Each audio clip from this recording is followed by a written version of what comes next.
देखिए, आगामी कुछ महीनों में झारखंड में विधानसभा के चुनाव होने हैं और इसे लेकर लगभग सारी पार्टियां अपनी तैयारियां कर रही हैं।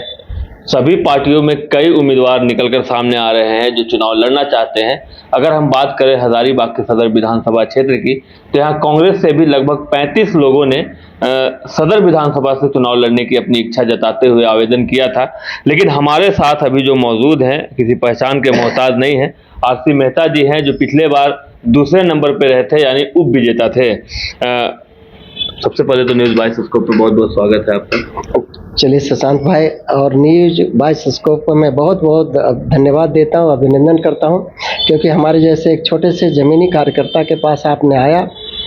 और आप बताइए क्या क्या हमें बताना है। कुछ महीनों में विधानसभा के चुनाव है और हमने देखा था कि आपने भी चुनाव लड़ने की इच्छा एक बार फिर से सदर विधानसभा से जाहिर की है, तो क्या तैयारियां चल रही हैं? आपके क्षेत्र में जा रहे हैं तो लोगों से कैसा रिस्पांस मिल रहा है आपको? निश्चित तौर पर अभी आपने कहा वो विजेता है, नहीं दूसरा स्थान लाए हैं, तो दूसरा स्थान लाया हूँ तो निश्चित मेरा हक बनता है यहाँ हजारीबाग विधानसभा से चुनाव लड़ना, क्योंकि और मैं दमखम से दावेदारी किया हूँ।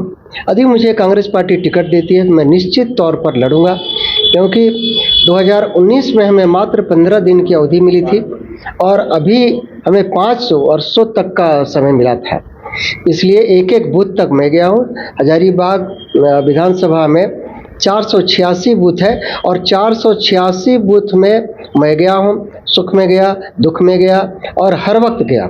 विशेषतः नगर पालिका की स्थिति है जो गांवों से बदतर है, और मैं चाहता हूं कि गांव ये शहर नगर निगम बने, गांव से बदतर हालात नहीं रहे। तो कहने का मतलब मैं निश्चित तौर पर चुनाव इस बार लड़ूंगा और हजारीबाग की जनता मुझे आशीर्वाद देगी यदि टिकट मिलती है तो।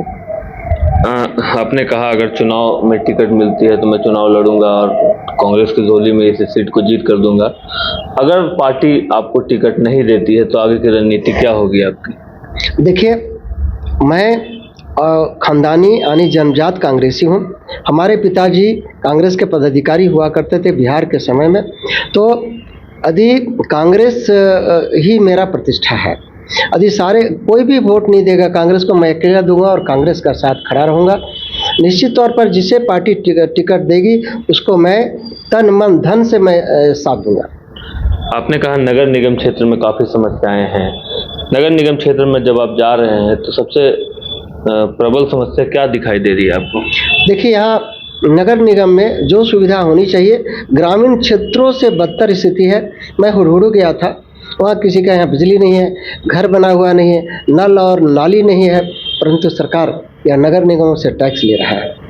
तो मैं झारखंड सरकार से मैं मांग करता हूँ कि ये नगर निगम में जो टैक्स ली जा रही है उसको तब तक टैक्स नहीं लिया जाए जब तक इसको सुविधा नहीं मिलती है, क्योंकि हजारीबाग में एक और चुंगी टैक्स लिया जा रहा है नगर पालिका का, नगर निगम के नाम पर, जो बिल्कुल गैरकानूनी है। पता नहीं कहाँ जा रहा है, किसी को ना पानी मिल रहा है, बिजली भी ये 12 घंटा नहीं मिल पा रहा है, तब पर भी ये टैक्स जो लग रहा है हमें लग रहा है जनता के साथ अन्याय किया जा रहा है। 2 तारीख को प्रधानमंत्री नरेंद्र मोदी भी आपके शहर हजारीबाग पहुंच रहे हैं, कैसे देखते हैं उनके आगमन को? बीजेपी परिवर्तन यात्रा कर रही थी, उसका समापन हजारीबाग में होने जा रहा है, प्रधानमंत्री मोदी खुद आ रहे हैं। मैं माननीय प्रधानमंत्री मोदी साहब को नमस्कार, जोहार, आदाब और प्रणाम करता हूं कि हमारे विधानसभा में वो आ रहे हैं। विशेषतः ये मेरे घर से करीब ये 200 मीटर की दूरी पे गांधी मैदान पड़ता है, वहाँ आ रहे हैं। मैं उनका अभी से ही बेसब्री से इंतज़ार कर रहा हूँ उनका स्वागत करने के लिए। मैं ज़रूर स्वागत करूँगा उनका, परंतु मैं माननीय मोदी साहब से मैं कुछ यहाँ की जो कमियाँ हैं, जो ज़रूरत है, उसको मैं मांग करता हूँ। जैसे मोदी साहब पिछड़े ओबीसी के नाम पर जनता ने, पूरे भारत की जनता ने उन्हें वोट दिया और वो प्रधानमंत्री तीसरा बार प्रधानमंत्री बने, परंतु क्या वजह था कि झारखंड के प्रथम मुख्यमंत्री बाबूलाल मरांडी साहब ने ओबीसी का जो आरक्षण था 27%, यानी पूरे भारत में 27% है, झारखंड में भी 27% था, उसको ये मरांडी साहब ने घटा करके 27 से 14% कर दिया। और जो अनुसूचित जाति यानी हरिजन लोग हैं उनका उनका ये आरक्षण 15% है, उसको घटा करके 11% कर दिया। कहीं न कहीं हम पिछड़े और दलितों के साथ सौतेला व्यवहार किया जा रहा है और कभी-कभी ऐसा भी लग रहा था कि यदि 400 पार होते तो हम दलित पिछड़ों का आरक्षण भी समाप्त कर देते। तो मैं मांग करता हूँ, मैं निवेदन करता हूँ कि पूरे भारत में जैसा आरक्षण है, झारखंड में भी वैसा आरक्षण, एक समानता आनी चाहिए। चलिए, मोदी जी से आपकी सवाल है। हमारा एक अंतिम सवाल होगा, अगर कांग्रेस आपको मौका देती है, उसके बाद आपको जनता मौका देती है और अगर विधायक बन जाते हैं, ये शुभकामनाएं हमारी भी है आपके साथ, तो हजारीबाग की वो कौन सी एक समस्या है जिसे आप सबसे पहले दूर करना चाहेंगे? जी, चलिए, इसके लिए आपने कहा बन जाते हैं तो इसके लिए बहुत बहुत धन्यवाद तो पहले आपको देते हैं और जनता को भी मैं धन्यवाद देता हूँ। यदि मैं आता हूँ तो एक पहली समस्या जो है हजारीबाग में नगर निगम का जो क्षेत्र है वो ग्रामीण क्षेत्रों से ही बदतर स्थिति में है। मैं पहला नगर पालिका जहाँ मेरा घर है, जहाँ अभी आप बैठे हैं, नगर निगम की जो कमियां हैं उसको मैं पूरा करूँगा, पहला प्राथमिकता होगा।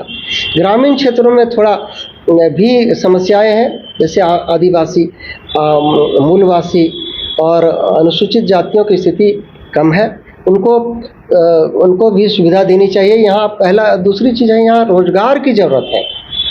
मेरा पहला दिमाग में चल रहा है कि रोजगार, चाहे किसी तरह का रोजगार हो, पंचायत स्तरीय हो, और एक मेरा इच्छा है हर एक पंचायत में फुटबॉल का मैदान हो, क्योंकि बच्चे लोग फुटबॉल खेलने के लिए और क्रिकेट खेलने के लिए तरस रहे हैं। तो क्योंकि जीएम लैंड है पर लोग मैदान नहीं बना पा रहे हैं। मैदान भी खिलाड़ियों को मैं दूंगा, बेरोजगारों को रोजगार के लिए मेरा मेन मुद्दा होगा। तो ये आप सुन रहे थे आरसी मेहता जी को, जो पिछले बार कुछ मतों से चूक गए थे और उप विजेता रहे थे। इन्होंने साफ तौर पर कहा है कि अगर पार्टी उन्हें फिर से मौका देती है तो वह चुनाव जीत कर कांग्रेस की झोली में देंगे। अगर पार्टी मौका नहीं देती है तो उम्मीदवार आएंगे, उनका तन मन से वो स्वागत करेंगे, उनका समर्थन करेंगे। साथ ही साथ उन्होंने प्रधानमंत्री मोदी के दौरे पर भी बात कही है और उनका स्वागत किया है तथा कुछ सवाल भी पूछे हैं, जैसे उन्होंने ओबीसी आरक्षण के बात को लेकर प्रधानमंत्री मोदी को घेरा है। अब देखना यह है कि पार्टी इन पर कितना भरोसा जताती है। प्रधानमंत्री मोदी तक अगर इनकी बात जाती है तो प्रधानमंत्री मोदी इनकी बातों पर कितना गौर करते हैं। Shashank Shekhar, news bye scope, Hazaribagh.